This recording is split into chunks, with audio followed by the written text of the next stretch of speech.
Hello, Scorpio, Sun, Moon, Rising, and Venus signs. Kamusta kayo? Sana po ay nasa mabuti kayong kalagayan. Welcome back po sa Star Tarot.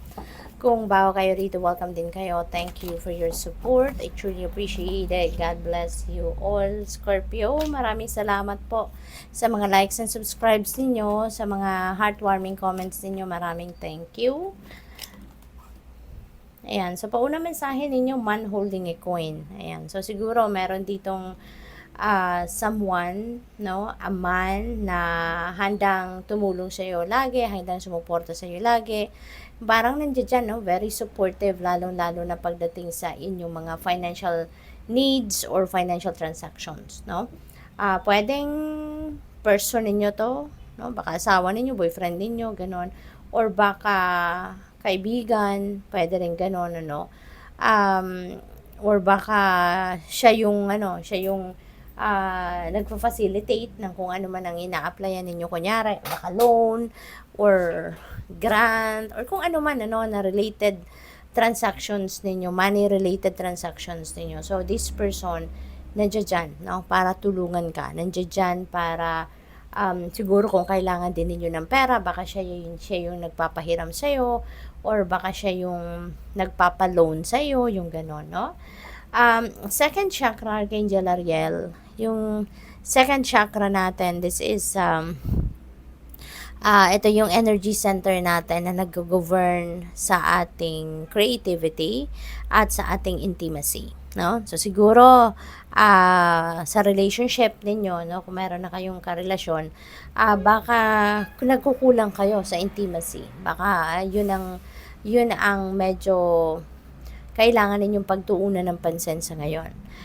Pwede rin na yung creativity din ninyo, maaaring yung mga talents ninyo, yung mga ganon, baka kailangan din ninyo nabigyan ng panahon din para mas galingan nyo pa, para mas ma-hone nyo pa ito, mahasa nyo pa yung mga talento ninyo. So, maybe mayroon din mga opportunities sa ngayon, ano, na nandiyan dyan para magawa ninyo ang mga yon. Man holding a heart. Yan. So, this could be someone as well na laging nandiyan dyan. So, pwedeng si man holding a heart, pwedeng person ninyo ito, baka jowa ninyo to, asawa nyo na, yung gano'n, no, na nandiyan dyan lagi para tulungan ka, damayan ka sa mga personal affairs mo, mga bagay na kailangan mong pagtuunan ng pansin or gawa ng paraan, yung mga gano'n, or asikasuhin, ano, on a personal level. Pwede rin na lalo-lalo kung single pa kayo, Scorpio, baka there is someone na kumbaga all eyes on you. Kasi baka meron siyang gusto sa'yo, baka gusto kang ligawan, baka merong romantic interest sa inyo, yung ganon. Pwede rin na meron ditong, alam mo yun, yung laging nandiyan dyan sa inyong tabi, no? Handang tumulong sa'yo, handang damayan ka sa kahit ano man ang inyong pinagdadaanan. Kasi pala, baka meron din siyang romantic interest sa'yo. Kaya, gusto niya na lagi siyang nandiyan dyan para sa'yo. No? Kasi concerned siya sa'yo. So, maaaring ganun din ang ganap dyan. We have patience card. Ayan. So, this is a reminder para sa'yo, no? Na practice more patience. Kasi, nakikita ko dyan yung orasan. Yung parang, lagi kang nagmamadali siguro. Maybe you are rushing things. Parang gusto mo siguro mabilisan ang galawan ng lahat.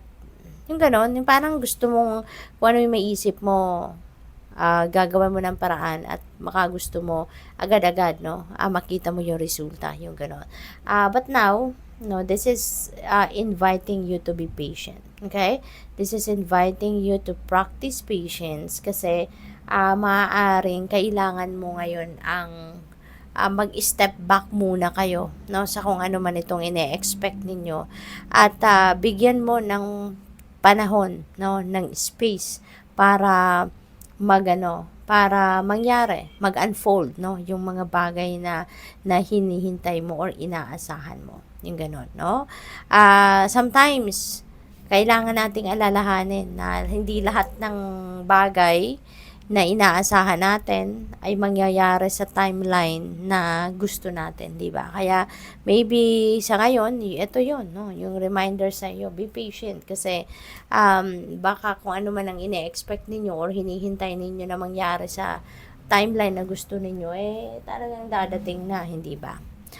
We have rest and rejuvenation. Itong kailangan ninyo kasi baka nai-stress na kayo. Physically, mentally, emotionally, spiritually, baka exhausted na kayo, pagod na, drained na, burnout na, no? Baka nai-stress na kayo, nagkaka-anxiety na kayo, something like that. Kaya, pahinga muna, okay? Atras muna kayo sa kung anong inyong pinagkakabalahan. Always remember na kailangan natin ng balanse, okay? Para maging maganda lang ang ating pakiramdam.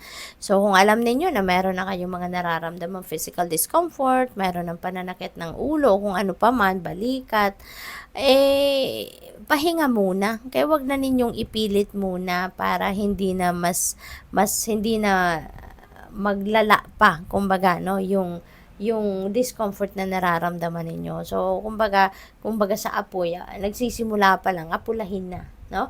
Para hindi na maging malala at maagapan agad, 'di ba? So, baka kailangan nyo lang dito ng pahinga muna para mas magkaroon kayo ng mabawi ninyo yung lakas, 'di ba? Na nagastos nyo na, makapag-concentrate kayo na maayos, kung kailangan nyo ng tulog, itulog, yung ganun ba? Asikasuhin muna yung well-being ninyo. Kasi kahit marami kayong gagawin, walang problema yon, magagawa ninyo yan kung maganda ang inyong pakiramdam when you are in good shape, no? Broken heart. Wow, Scorpio. Nasaktan kayo, no? Emotionally in the past. Tapos na to kasi wala nang dugo, wala nang fresh blood na nakikita dito sa heart, luha na lang, no? Pero meron pang hati, ibig sabihin broken hearted pa rin kayo, umiiyak pa rin kayo, lumuluha pa rin kayo, may sugat pa rin sa puso ninyo. So hindi pa ninyo to na-overcome or hindi pa to nagsisink in siguro sa isip ninyo or hindi pa ninyo ito masyadong natatanggap ba, no, na sitwasyon na ito. So, whatever the case may be, kung ano man ang dahilan ng broken heart na to, sa ngayon, ano, parang bumabalik-balik pa rin ito sa'yo. Kasi hindi pa kayo totally healed, no? Sinusubukan ninyo na mag-heal na kayo, unti-unti, no? Pero, wala pa kayo doon sa talaga masasabi ninyo na totally na-overcome nyo na to, totally accepted nyo na to. So, maaaring papunta pa lang kayo roon. Pero mabigat pa rin, ano, ang loob ninyo sa ngayon. Kasi nga, yan tumutulo pa, may luha pa, no? So, somehow parang nare-refresh pa siguro ang isip ninyo, no? Ang puso ninyo sa sama ng loob, sa sakit na naidulot ng kung sino man sa buhay ninyo.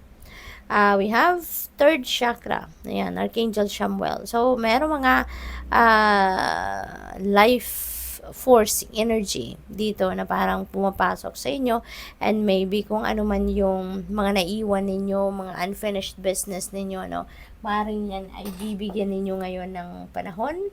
Maaaring yan ay babalikan ninyo at sisimulan ninyong muli para matapos nyo kung ano man yan, no, na unfinished business ninyo sa ngayon.